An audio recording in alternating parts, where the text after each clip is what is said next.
Jika ingin diberikan limpahan rahmat di dunia, sifat Allah pemilik rahmat yang melimpahkan di dunia disebut dengan Rahman.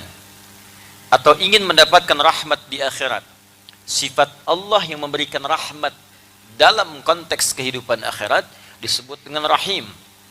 Nanti setidaknya ada 3 rahmat Allah yang diberikan saat di akhirat secara umum.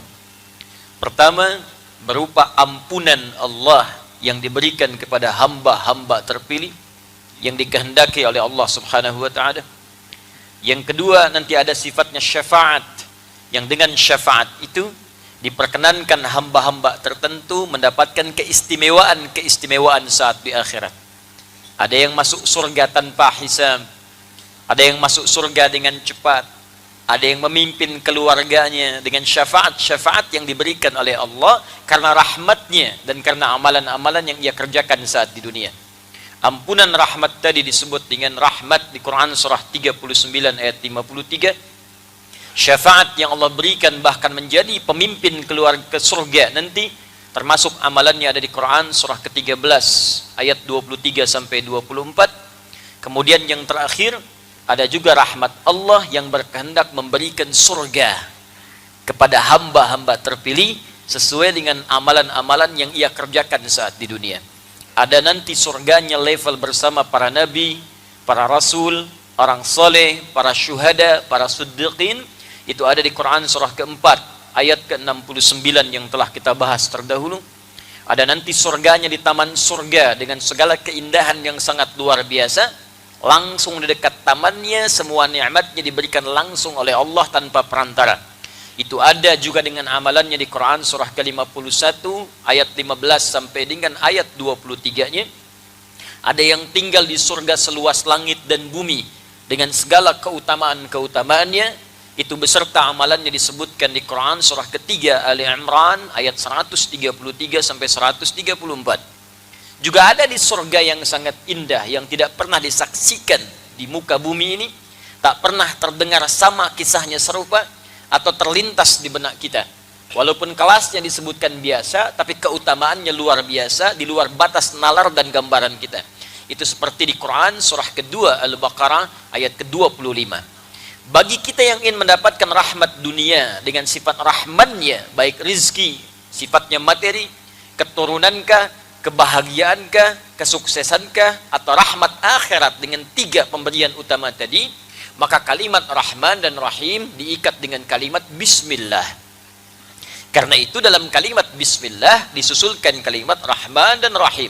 Bismillahirrahmanirrahim. Dan telah kita bahas di awal jumpa kita, ba dalam kalimat Bismillah itu bisa bermakna musahabah, bisa bermakna ilsaq, bisa bermakna ghayah. Musahabah sesuatu yang dekat, ilsaq sesuatu yang lekat, ghayah menunjuk pada satu tujuan.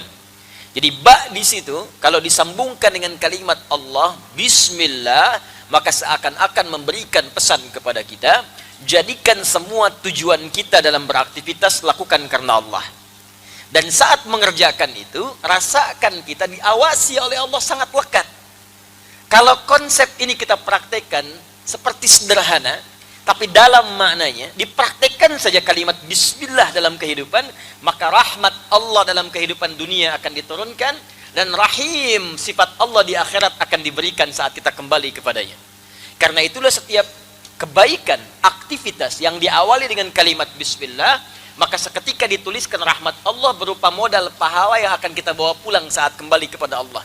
Itu yang dimaksud kalimat Nabi, kullu amrin dzibalin la yubda'u fihi bi bismillahirrahmanirrahim fahuwa abtar. Setiap perbuatan baik yang tidak disertakan kalimat bismillahirrahmanirrahim atau disingkat dengan bismillah, maka abtar, terputus. Apa yang terputus? Sifat rahmat akhiratnya. Kalau dunianya mungkin dapat, karena Rahman itu sifatnya luas. Rahman sifatnya luas.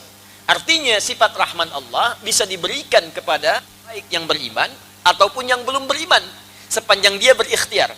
Cuma yang membedakan 2 nanti. Satu, keberkahan, apakah berkah atau tidak pekerjaan itu. Yang kedua, pahala. Kalau tidak disertakan dengan bismillah, keberkahannya tak ada. Misal, Yang minum itu kan bukan hanya orang Islam. Non-Muslim pun minum. Dan fungsi minum itu menghilangkan haus. Jadi kalaupun dia bukan beriman, bukan Muslim, dia minum, hausnya hilang. Jadi syarat untuk hilang haus itu bukan masuk Islam. Ya, non-Muslim pun kalau minum, hausnya hilang. Ya, cuma konsep kita memiliki konsep keberkahan namanya. Apakah yang diminum ini berkah atau tidak?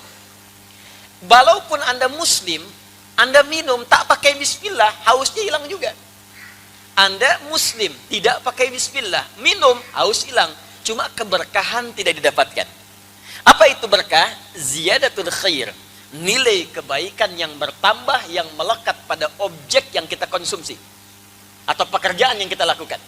Nah, ini minuman misalnya. Anda akan minum. Anda sebutkan bismillah sebelum minum. Ini objeknya. Fungsinya menghilangkan haus. Setelah haus hilang, apa manfaat air itu di dalam tubuh kita? Berkahnya apa? Nilai kebaikannya apa? Maka orang yang mendapatkan keberkahan dari minuman itu, maka air ini akan hadir dalam tubuh kita, memberikan energi untuk mengerjakan hal-hal yang baik yang Allah ridhai. Maka walaupun minumnya sedikit tapi berkahnya banyak, mungkin dengan berkah itu, Allahu Akbar, tenaga cukup untuk membaca Al-Quran, tenaga cukup untuk tahajud. Bahkan ada orang nggak makan, nggak minum, dari fajar sampai maghrib, cuman minum air teh. Satu teguk, bismillah, kenyang. Habis sholat makan gitu. Ya. Tapi kenyang. Padahal sebelum buka itu dia sudah kumpulkan jus alpukat, buah naga, kolok gitu kan. Macam-macam, itu pelakunya banyak gitu. Ya. Tapi dengan kalimat bismillah dia minum itu, teh manis. Begitu diminum, bisa hilang hausnya. Dan kenikmatan terasakan.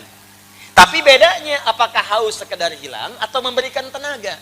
Kalau tenaga muncul dari situ, bisa tarawih nikmat, bisa maghrib enak, bisa tilawah Quran, itulah berkah namanya. Maka keberkahan diberikan saat di dunia, dan di akhirat pahala dituliskan. Begitu dituliskan, pulang ke akhirat sudah punya bekal. Itulah yang dimaksud bismillah, bersanding dengan Rahman dan Rahim, keberkahan lahir di dalamnya. Maka para pemburu berkah itu beda dengan pemburu materi, itu lain. Kalau pemburu materi, itu yang dilihat kuantitas. Berapa banyak yang bisa dikoleksi? Berapa banyak yang bisa didapatkan? Hati-hati kalau dalam kehidupan masih memburu kuantitas, artinya keberkahan belum maksimal ada di situ. Ya, kendaraan pengen banyak, pakaian pengen banyak, makanan pengen banyak, uang pengen banyak. Tanyakan, buat tanda tanya besar, buat apa? Buat apa? Di dompet Anda itu, ya sebelum dimasukkan uang, bikin tanda tanya dulu, buat apa? Jadi Anda paham, Anda mengumpulkan itu untuk apa? Hanya untuk dikumpul-kumpul terus dilihat, tidur, meninggal juga. Coba lihat, dipakai enggak? Ya cuman buat dilihat, itu nggak ada kerjaan.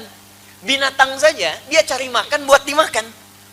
Kalau dia nggak butuh makan, dia nggak nyari, Pak. Itu binatang loh. Silakan kalau nggak percaya. Dia karena nggak butuh pakaian, dia nggak nyari pakaian. Karena itu sampai sekarang nggak ada binatang minat berpakaian. Kalau dia butuh, dia makan. Dia haus, dia minum. Cuman karena dia tidak punya akal, dia kerjakan dimanapun, apapun dia ambil. Kucing karena tak punya akal, dia nggak peduli ikan siapapun, ada ikan dia makan. Ya, demikian ayam, karena tak punya akal sudah makan, terproses di perutnya keluar kotoran. Karena nggak punya akal, dia nggak peduli. Ibu baru selesai ngepel lantai, ayam lewat, pengen buang kotoran, dibuang di situ. Walaupun lihat ibu, sambil dilihat kadang-kadang dibuang. Ya. Dan ibu nggak usah marah sama hewan, dasar ayam, memang begitu. Ya, karena nggak punya akal. Tapi yang tidak punya akal pun masih mengerti kebutuhan dia dapatkan, bukan keinginan dia kumpulkan. Itu poinnya. Jadi saya ingin katakan hewan saja yang punya akal, tahu bagaimana cara membentuk kehidupannya supaya terarah dalam hidup. Maka bagaimana dengan kita yang Allah anugerahkan akal dalam kehidupan? Saya sampaikan ini supaya nggak capek hidupnya. Sekarang banyak orang kelihatan lelah gitu. Penat ngumpul-ngumpulkan sesuatu, cuman dinikmati tidak. Maka silahkan cek keberkahannya ada tidak, fungsi kebaikannya. Itulah kalimat yang disampaikan dalam kalimat Bismillahirrahmanirrahim. Saat saya buka dengan harapan semoga pertemuan kita dirahmati, mendapatkan rahmat dan berkah dari Allah Subhanahu wa ta'ala.